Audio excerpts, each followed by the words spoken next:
जय हिंद दोस्तों, वेलकम टू माय स्ट्री channel A1 classes the way of success. यहाँ दोस्तों इस वीडियो में हम लोग पढ़ने वाले हैं टॉप करंट अफेयर्स जो 1 मार्च से लेकर 31 मार्च तक के बीच की हैं। और दोस्तों काफ़ी ज़्यादा एग्जाम में से इनसे क्वेश्चन पूछे जाएगा, क्योंकि जितने भी मैंने क्वेश्चन रखे हैं सभी मोस्ट इंपॉर्टेंट क्वेश्चन रखे हैं और आपके एग्जाम में से क्वेश्चन जरूर इससे वीडियो से देखने वाले हैं। तो दोस्तों पूरा मंथली का मैंने ये वीडियो बनाया आपके लिए और काफ़ी ज़्यादा इंटरेस्टिंग है।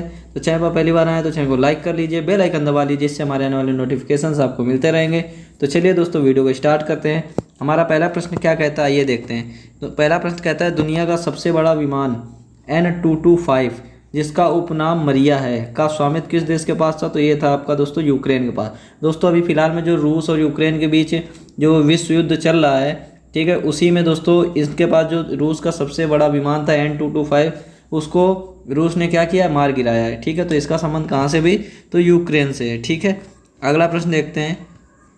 अगला प्रश्न कहता है business blaster investment summit and expo किस राज्य द्वारा केंद्र शासित प्रदेश सरकार की क्या है, पहल है? तो किसके द्वारा है दोस्तों? तो ये नई दिल्ली। ठीक है, ऑप्शन भी यहाँ पर आपका राइट हो जाएगा, ऑप्शन भी राइट हो जाएगा। अगला प्रश्न क्या कहता है? कहता है जन औषधि दिवस 2022 का विषय क्या है? तो जन औषधि दिवस दोस्तों 2022 का विषय क्या है? ये दोस्तों आपका पहला ऑप्शन है जन औषधि जन अनुपयोगी। ठीक है, तो इसका राइट आंसर क्या हो जाएगा? जन औषध जन उपयोगी। दोस्तों जन औषध दिवस है क्या आखिर में? तो दोस्तों नवंबर 2008 में फार्मास्यूटिकल विभाग द्वारा प्रधानमंत्री जन औषधि परियोजना की शुरुआत की गई थी। PMBJP शुरुआत की गई थी। यह दोस्तों इसका कार्य क्या होता है? यह जेनरिक दवाओं के उपयोग के बारे में क्या करेगा, हमें जागरूक पैदा करेगा, यानी जागरूकता पैदा करता है जेनरिक दवाओं के लिए। ठीक है, यह 7 मार्च को देश भर में मनाया जाता है दोस्तों। तो पूछ सकता है जन औषधि दिवस कब मनाया जाता है दोस्तों? तो 7 मार्च को जन औषधि दिवस पूरे देश भर में मनाया जाता है। और इसका मेन उद्देश्य क्या है दोस्तों? यह क्या करेगा, यह जेनरिक दवाओं का जेनरिक जो दवाएँ हैं जेनरिक दवाओं के उपयोग के बारे में लोगों को क्या करेगा, जागरूक करेगा। ठीक है, अगला प्रश्न देखते हैं। राष्ट्रीय बाल अधिकार संरक्षण आयोग राष्ट्रीय बाल अधिकार संरक्षण आयोग NCPCR का नया आदर्श वाक्य क्या है? तो दोस्तों नया आदर्श वाक्य क्या है दोस्तों? भविष्य रक्षति रक्षितो। ठीक है, भविष्यो रक्षति रक्षितो। ठीक है दोस्तों, NCPCR का फुल फॉर्म क्या होता है दोस्तों? ये होता है national commission for protection of child rights. क्या होता है भाई? National commission for protection of child rights. ठीक है, तो अगला क्वेश्चन देखते हैं भाई। अगला क्वेश्चन कहता है कौमी वक्फ, क्या कहता है क्वेश्चन? कहता है कौमी वक्फ बोर्ड तारक कियाती योजना का उद्देश्य क्या है? तो दोस्तों इसका उद्देश्य क्या है? मदरसों का आधुनिकीकरण। नहीं भाई, ये नहीं सही है। सभी वक्फ संपत्तियों की जियो टैगिंग, हज यात्रा प्रक्रिया का डिजिटलीकरण, रोजगार सृजन। तो इसका राइट आंसर हो जाएगा ऑप्शन बी दोस्तों। ठीक है, सभी वक्फ संपत्तियों की जियो टैगिंग। ठीक है, अगला प्रश्न देखते हैं। किस एशियाई देश ने हाल ही में 1996 के बाद से अपनी सबसे लंबी बिजली कटौती की है? तो किसने की है दोस्तों? तो श्रीलंका में। ठीक है दोस्तों, आप लोग देख ही रहे हैं इस समय श्रीलंका में महंगाई इतनी ज़ोरों से है, तो वहाँ पर जितने भी उनके जो दोस्तों विद्युत उत्पादक जो केंद्र थे वहाँ पर दोस्तों बिजली काफ़ी ज़्यादा कट की गई है, जिससे वहाँ पर परमाणु ऊर्जा में संकट ना आए। तो दोस्तों इसका राइट आंसर हो जाएगा श्रीलंका, ऑप्शन सी। महंगाई श्रीलंका में काफ़ी ज़्यादा है, जिसके लिए अभी भारत ने भी दोस्तों उनको काफ़ी ज़्यादा तेल और गेहूं का निर्यात भी किया है। ठीक है, और लगभग $1 मिलियन की अमेरिकी डॉलर की मदद भी की है। ठीक है, अगला प्रश्न है आपका 7वां नंबर। संयुक्त राष्ट्र पर्यावरण कार्यक्रम UNEP का मुख्यालय कौन सा है? तो दोस्तों इसका फुल फॉर्म क्या होता है UNEP का? पहले ये देख लेते हैं। तो यूनाइटेड नेशन एनवायरनमेंट प्रोग्राम। ठीक है, और इसकी दोस्तों स्थापना कब हुई थी? तो इसकी स्थापना हुई थी 1972 को। ठीक है, UNEP की स्थापना कब हुई थी? तो 1972 को हुई थी दोस्तों। और इसका वर्क क्या है, इसका काम क्या है दोस्तों? तो ये क्या करता है, ये संयुक्त राष्ट्र की पर्यावरण संबंधित गतिविधियों का क्या करता है, नियंत्रण करता है। संयुक्त राष्ट्र की पर्यावरण संबंधित गतिविधियों का क्या करता है भाई? ये नियंत्रण करता है। ठीक है, यानी वहाँ पर इनसे पूरी डिटेल्स ये क्या करता है, एकजुट करता है। और इसका मुख्यालय कहाँ है दोस्तों? तो ये नैरोबी में है, ऑप्शन बी इसका राइट हो जाएगा। ठीक है, अगला प्रश्न देखते हैं। अगला प्रश्न कहता है कि थेयम या काटियाट्टम किस राज्य या केंद्र शासित प्रदेश में किया जाने वाला एक अनुष्ठान नृत्य है? तो दोस्तों ये किस राज्य में किया जाने वाला एक अनुष्ठान नृत्य है? तो ये दोस्तों केरल है, इसका ऑप्शन भी आपका राइट हो जाएगा, केरल। ठीक है, अगला प्रश्न है जन औषधि बाल मित्र कार्यक्रम का उद्देश्य क्या है? तो जन औषधि बाल मित्र कार्यक्रम का दोस्तों उद्देश्य क्या है? तो ये दोस्तों PMBJP पर बच्चों को शिक्षित करें। ठीक है, अगला प्रश्न है, किस राज्य या केंद्र शासित प्रदेश ने कॉलेज व्याख्याताओं के लिए पुरस्कार योजना की शुरुआत की है? तो किसने की है दोस्तों, किस राज्य ने की है? तो ये की है नई दिल्ली ने, यानी कि यहाँ पर आपका ऑप्शन ए राइट हो जाएगा। ठीक है, अगला प्रश्न है, शहरी खेती के लिए अभियान किस राज्य या केंद्र शासित प्रदेश की एक पहल है? तो किसकी पहल है दोस्तों? तो ये नई दिल्ली की एक क्या है, पहल है। ऑप्शन ए यहाँ पर आपका राइट हो जाएगा। अगला प्रश्न है, भारत ने BBIN मोटर वाहन समझौते को लागू करने के लिए किन देशों के साथ समझौता ज्ञापन पर हस्ताक्षर किया है? पहला ऑप्शन है आपके पास भूटान और नेपाल, फिर है बांग्लादेश नेपाल, फिर है भूटान कंबोडिया नेपाल, और ऑप्शन डी आपका कहता है बांग्लादेश म्यांमार नेपाल। तो दोस्तों इसका राइट आंसर क्या हो जाएगा? बांग्लादेश और नेपाल। ठीक है, तो चलिए दोस्तों ये BBIN है क्या? ठीक है दोस्तों, 15 जून 2015 को थिम्पू में 4 देशों के परिवहन मंत्रियों की दोस्तों एक बैठक हुई थी, जिसमें इन देशों के बीच में यात्री, व्यक्तिगत और कार्गो वाहन के यातायात नियमन हेतु BBIN मोटर वाहन एक क्या हुआ था, समझौता हुआ था। यानी कि दोस्तों दोनों देशों के बीच के यात्रियों को आने जाने के लिए, ठीक है, उसके बाद इनके दोस्तों जो व्यापार के लिए, व्यक्तिगत आवागमन के लिए, ठीक है, तो ये समझौता इनके बीच हुआ है। ठीक है, अगला प्रश्न देखते हैं, अस्थायी सुरक्षा निर्देश TDP किस देश या संघ से संबंधित है? तो दोस्तों अस्थायी सुरक्षा निर्देश TPD किस देश या संघ से संबंधित है? तो दोस्तों ये आपका संबंधित है किससे? यूरोपीय संघ से, यानी यूरोपीय यूनियन से। ठीक है, UN से संबंधित है। ठीक है, यूरोपीय यूनियन। दलित बंधु योजना किस भारतीय राज्य की एक प्रमुख पहल है? तो किसकी दोस्तों ये पहल है? तो ये दोस्तों आपकी तेलंगाना की क्या है, पहल है, दलित बंधु योजना। ठीक है, इसका राइट आंसर क्या हो जाएगा? दलित बंधु योजना का क्या हो जाएगा? तेलंगाना। दोस्तों है क्या ये योजना, दलित बंधु योजना है क्या? आइए जान लेते हैं। ये दोस्तों यह प्रति परिवार 10 लाख रुपए राज्य के दलित परिवारों को सशक्त बनाने और उद्यमिता को सक्षम करने की योजना है। दोस्तों बजट 2022-23 में इसके लिए 17,700 करोड़ रुपए आवंटित किए गए हैं। बजट 2022-23 के लिए कितने करोड़ रुपए आवंटित किए गए हैं? तो 17,700 करोड़ रुपए दलित बंधु योजना के लिए आवंटित किए गए हैं। ठीक है, चलिए अगला प्रश्न देख लेते हैं। अगला प्रश्न क्या कहता है, ISSF विश्व कप 2022 में पदक तालिका में कौन सा देश शीर्ष पर है? तो दोस्तों इसका राइट आंसर क्या हो जाएगा? भारत। ठीक है, इसका राइट आंसर हो जाएगा भारत। दोस्तों जो भारत देश है वो ISSF विश्व कप 2022 में पदक तालिका में शीर्ष स्थान पर है। दोस्तों ISSF का फुल फॉर्म क्या होता है? तो इसका दोस्तों फुल फॉर्म होता है इंटरनेशनल शूटिंग स्पोर्ट फेडरेशन। और दोस्तों इसकी स्थापना कब हुई थी? तो इसकी स्थापना हुई थी दोस्तों 1907 में इसकी स्थापना हुई थी। ठीक है, और इसका दोस्तों जो मुख्यालय है वो कहाँ पर है? म्यूनिक है, म्यूनिक में है। म्यूनिक कहाँ पर है दोस्तों? तो म्यूनिक है आपका जर्मनी में। पूछेगा भाई ISSF का मुख्यालय कहाँ है? तो ये जर्मनी में है। जर्मनी में कहाँ पर है? म्यूनिक में। ठीक है, यह जगह याद रखिएगा, म्यूनिक में है। ठीक है, इसका दोस्तों ये आयोजन किसका करता है दोस्तों? तो ये खेलों का आयोजन करता है। किस खेल का आयोजन करता है? तो ये निशानेबाजी खेल का आयोजन करता है। किसका करता है भाई? निशानेबाजी खेलों का आयोजन करता है। ठीक है, कौन? ISSF। ठीक है, उसके साथ साथ दोस्तों ISSF की वर्ल्ड कप की इसकी शुरुआत कब हुई थी? तो इसकी दोस्तों शुरुआत हुई थी वर्ल्ड कप की 1986 में। कब हुई थी? 1986 में। और ISSF वर्ल्ड कप में साल में कितनी बार दोस्तों आयोजित करता है? तो इस वर्ष में 4 बार ये आयोजित करता है। ठीक है, साल में 4 बार ये आयोजित करता है। ठीक है, अगला प्रश्न देखते हैं। भारतीय राज्य ने हाल ही में महिला @WW कार्यक्रम शुरुआत की है। तो कहाँ से की है दोस्तों? तो ये की है कर्नाटक से। ऑप्शन बी यहाँ पर आपका राइट हो जाता है। ठीक है, अगला प्रश्न देखते हैं।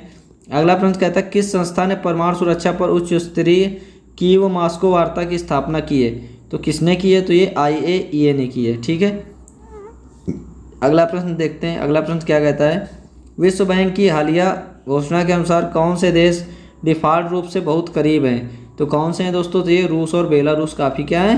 करीब हैं। अब आपको दोस्तों जो विश्व युद्ध चल रहा है उसमें बेलारूस ने रूस की काफ़ी मदद की, अपने सभी बॉर्डर रूस के लिए खोल दिए हैं ताकि वो यूक्रेन पर हमला कर सके। ठीक है, अगला प्रश्न देखते हैं। किस डिवीजन ने भारतीय रेलवे के पहले गति शक्ति कार्गो टर्मिनल को चालू किया है? तो किसने चालू किया है दोस्तों? तो ये चालू किया आसनसोल ने। किसने?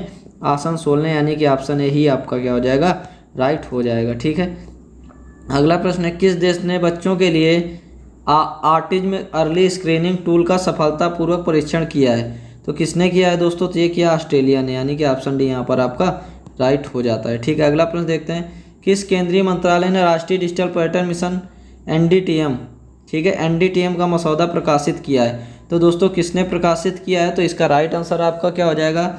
तो आइए देखते हैं पहले ऑप्शन क्या है, इलेक्ट्रॉनिक और आईटी मंत्रालय, विदेश मंत्रालय, संस्कृति मंत्रालय, ठीक है। उसके साथ साथ लास्ट का ऑप्शन कौन सा है दोस्तों, तो इसका राइट आंसर आपका हो जाएगा यही पर्यटन मंत्रालय, ठीक है, पर्यटन मंत्रालय इसका राइट आंसर हो जाएगा। दोस्तों एनडीटीएम का फुल फॉर्म क्या होता है, तो दोस्तों एनडीटीएम का फुल फॉर्म होता है आपका नेशनल डिजिटल टूरिज्म मिशन। क्या होता है, नेशनल डिजिटल टूरिज्म मिशन। एनडीटीएम का फुल फॉर्म होता है नेशनल डिजिटल टूरिज्म मिशन, ठीक है। अगला प्रश्न देखते हैं, किस देश ने यूरिया के इलेक्ट्रो ऑक्सीकरण से हाइड्रोजन के उत्पादन के लिए निकेल ऑक्साइड NiOX आधारित प्रणाली विकसित की है।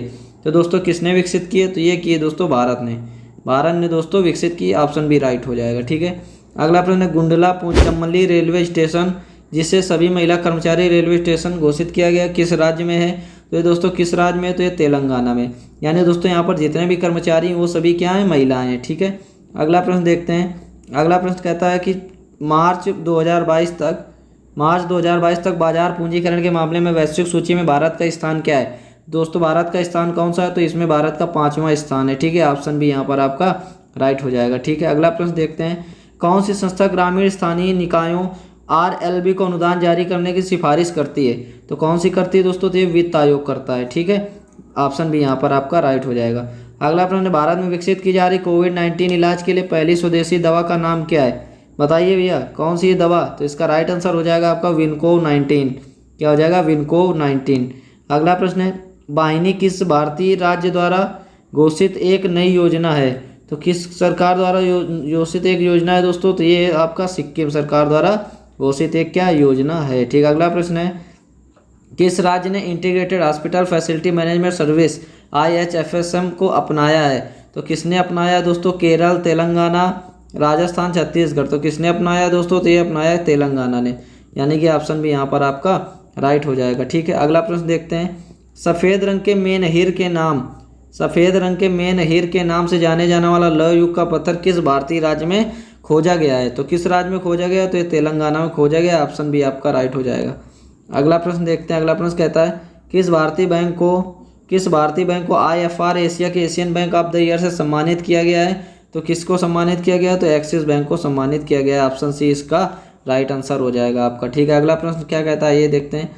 अगला प्रश्न कहता है, अपने बजट के अनुसार 2021-22 के दौरान जम्मू और कश्मीर केंद्र शासित प्रदेश का अनुमानित GSDP क्या है, तो दोस्तों इसका GSDP क्या है, ये 7.5%। कितना है, 7.5%। ऑप्शन सी राइट हो जाएगा इसका, ठीक है। अगला प्रश्न क्या है, दिसांग किस भारतीय राज्य का भूमि डिजिटलीकरण अनुप्रयोग है, तो किस राज्य का है दोस्तों, तो ये कर्नाटक राज्य का है। ऑप्शन है यहाँ पर आपका राइट हो जाएगा, ठीक है। अगला प्रश्न देखते हैं, किस संस्थान ने भारत में स्वर्ण खनन शीर्षक से एक रिपोर्ट जारी की है, किसने जारी की है, तो इसका ऑप्शन देख लेते हैं भाई। Option A NITI Aayog, option B खनन मंत्रालय, ऑप्शन सी विश्व स्वर्ण परिषद। तो दोस्तों इसका राइट आंसर हो जाएगा विश्व स्वर्ण परिषद। ऑप्शन सी इसका राइट आंसर हो जाएगा, ठीक है। आगे देखते हैं दोस्तों। अगला प्रश्न, ढोल उत्सव मुख्यतः किस भारतीय राज्य में मनाया जाता है, तो किस भारतीय राज्य में मनाया जाता है, तो ये पश्चिम बंगाल में मनाया जाता है। ऑप्शन सी राइट हो जाएगा, ढोल उत्सव मुख्यतः, ठीक है, किस राज्य में, तो ये पश्चिम बंगाल में। अगला प्रश्न, अंतर्राष्ट्रीय प्रवासन संगठन का मुख्यालय कहाँ स्थित है, तो दोस्तों ये कहाँ पर स्थित है, तो ये स्थित है आपका स्विट्जरलैंड में। कहाँ पर भाई, तो स्विट्जरलैंड में। ऑप्शन बी इसका राइट हो जाएगा, ठीक है। अगला प्रश्न देखते हैं। अगला प्रश्न कहता है, 35वें सूरज कुंड अंतर्राष्ट्रीय शिल्प मेला 2022 का थीम स्टेट कौन सा है, तो इसका राइट आंसर दोस्तों आपका हो जाएगा जम्मू और कश्मीर। ऑप्शन बी इसका राइट हो जाएगा 36 का, ठीक है। अगला प्रश्न देखते हैं। अगला प्रश्न कहता है, विंग्स इंडिया 2022 से सम्मेलन का मेजबान देश कौन सा शहर है, तो दोस्तों इसका राइट आंसर क्या हो जाएगा, इसका राइट आंसर हो जाएगा हैदराबाद। ऑप्शन डी, ठीक है, ऑप्शन डी इसका क्या हो जाएगा, राइट हो जाएगा। अगला प्रश्न क्या कहता है, सिक्स संगठन ने सतह से सतह पर मार करने वाली ब्रह्मोस सुपरसोनिक क्रूज मिसाइल का सफल परीक्षण किया है, तो कौन सा इसका राइट आंसर हो जाएगा, DRDO। DRDO का फुल फॉर्म क्या होता है दोस्तों, defence research development organization. ISRO का क्या होता है दोस्तों, इंडियन स्पेस रिसर्च ऑर्गेनाइजेशन, ठीक है। अगला प्रश्न देखते हैं भाई। अगला प्रश्न क्या कहता है, किस भारतीय कंपनी का फीफा विश्व कप कतर 2022 के लिए आधिकारिक प्रायोजक के रूप में नामित किया गया है, तो किसको नामित किया गया है, तो बायजूस को, ठीक है, बायजूस को नामित किया गया है, ठीक है। अगला प्रश्न है। अगला प्रश्न कहता है national bank for financial infrastructure and development यानी BFID के लिए निर्धारित बुनियादी ढांचा ऋण लक्ष्य क्या है? तो इसका क्या हो जाएगा? तो 1 ट्रिलियन रुपए। कितना हो जाएगा? 1 ट्रिलियन रुपए, यानी कि ऑप्शन सी इसका राइट आंसर हो जाएगा। अगला प्रश्न है कौन सा भारतीय राज्य केंद्र शासित प्रदेश निर्यात तैयारी सूचकांक EPI 2021 में शीर्ष पर है? तो कौन सा देश है दोस्तों? तो ये गुजरात है, ऑप्शन सी राइट हो जाएगा। अगला प्रश्न है 2022 तक कौन सा राज्य ई संजीवनी टेलीमेडिसिन सेवा को अपनाने में अग्रणी है? ऑप्शन है आपका गुजरात, आंध्र प्रदेश, तेलंगाना, तमिलनाडु। जल्दी से बताइए भाई, कमेंट करिए। अगर आपको आंसर पता है तो कमेंट करिए। ऑप्शन बी इसका राइट हो जाएगा, Andhra Pradesh. Option B right हो जाएगा कि भारतीय विमानपत्तनम प्राधिकरण AAI ने स्वदेशी हवाई यातायात प्रबंधन प्रणाली विकसित करने के लिए किस संस्थान के साथ भागीदारी की है? तो भाई किससे की है भागीदारी? तो इसका राइट आंसर हो जाएगा दोस्तों बेल से, यानी BEL। ठीक है, इसका फुल फॉर्म आप कमेंट बॉक्स में बताइए, जल्दी से कमेंट करिए भाई। भारतीय उद्यमिता संस्थान IIE किस केंद्रीय मंत्रालय के तत्वाधान में कार्य करता है? तो किसके तत्वाधान में कार्य करता है भैया? तो ये कौशल विकास और उद्यमिता मंत्रालय के उस तत्वाधान में क्या करता है? काम करता है, यानी कि ऑप्शन बी आपका राइट हो जाएगा। ठीक है, अगला प्रश्न देखते हैं विकेंद्रीकृत अपशिष्ट प्रबंधन प्रौद्योगिकी पार्क का उद्घाटन किस राज्य या केंद्र शासित प्रदेश में किया गया है? तो किस में किया गया है? तो नई दिल्ली में किया गया है। ऑप्शन है यहाँ पर आपका राइट हो जाएगा। ठीक है, अगला प्रश्न देखते हैं विंग्स इंडिया 2022 इवेंट में किस हवाई अड्डे ने कोविड चैंपियन पुरस्कार जीता? तो किसने जीता है? कोचीन अंतर्राष्ट्रीय हवाई अड्डे ने जीता है। ऑप्शन भी यहाँ पर आपका राइट हो जाएगा। ठीक है, अगला प्रश्न देखते हैं जिंग किएंग जेरी लिविंग रूट ब्रिज जो हाल ही में खबरों में रहा किस राज्य में स्थित है? तो ये दोस्तों किस राज्य में स्थित है? तो ये मेघालय में स्थित है, यानी कि ऑप्शन सी यहाँ पर आपका राइट हो जाएगा। अगला प्रश्न है किस भारतीय व्यक्तित्व को टाइम 100 इम्पैक्ट अवार्ड से चित्रित किया गया है? तो किसको किया गया है दोस्तों? तो ये दीपिका पादुकोण जी को किया गया। ऑप्शन भी आपका राइट हो जाता है यहाँ पर। अगला प्रश्न है भारतीय वायुसेना IF ने fleet card fuel on move तंत्र के लिए किस संगठन के साथ भागीदारी की है? तो किसके साथ की है दोस्तों? इसरो, DRDO, IOCL और बेल। किसके साथ की है दोस्तों? तो ये की है दोस्तों इन्होंने IOCL से, इंडियन ऑयल कॉरपोरेशन लिमिटेड। इसका फुल फॉर्म क्या होता है दोस्तों? Indian oil corporation limited. ठीक है, अगला प्रश्न देखते हैं नौसेना में कमीशन किए गए दूसरे P-81 विमान स्क्वाड्रन का नाम क्या है? तो इसका क्या नाम है दोस्तों? कोंडोर है। क्या है? कोंडोर है।